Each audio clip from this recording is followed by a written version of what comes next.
Everything you are, everything you have, everything you acquire, you are going to be living with an intentionality tonight.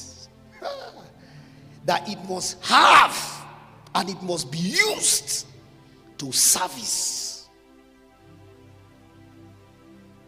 the eternity of people's souls. Excuse me, it is only when you do that heaven will even acknowledge you have gotten something. There are people who dance about what they have acquired and heaven didn't see it. Do you know why heaven didn't see it? Because when they check, it doesn't carry a content.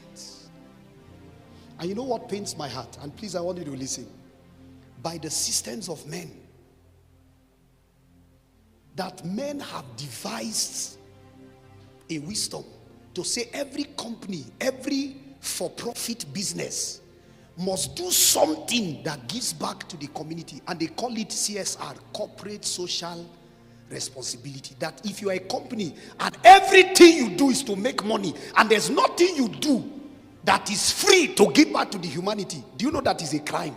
And here are believers that don't know that as physical CSR exists, there is a spiritual CSR.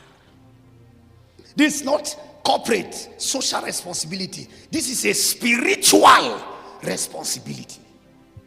That if I own a car, part of I'm intentionally looking. You know, there's somebody that told us something one year, Manzo, I don't know if you remember. He said if this was Islam, if this group, this team is Islam, that you know that you would be selecting the cars because they were indoctrinated to believe that if their vehicle or what they own is used for what they call ibadah, that there is a blessing kept for them in eternity.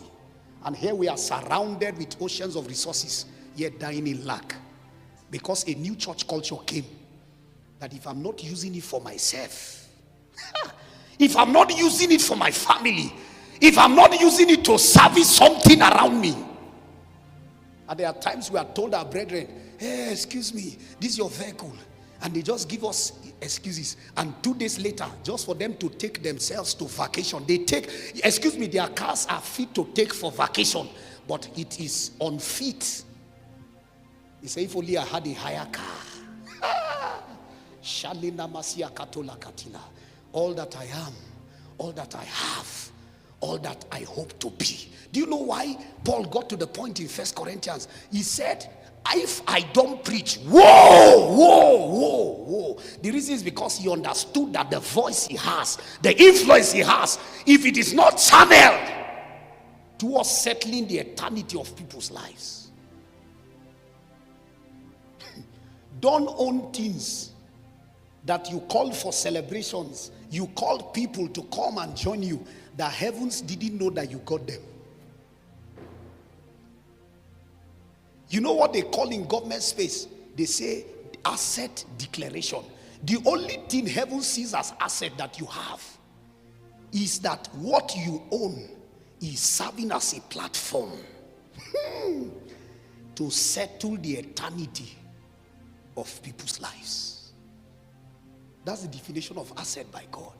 Anything you own and anything you have, whether it's an endowment or an endowment, and you do not intentionally deploy it to settle the eternity of people's soul, to heaven is not an asset, it's a liability. How can heaven so invest in me just for me not to make it an asset?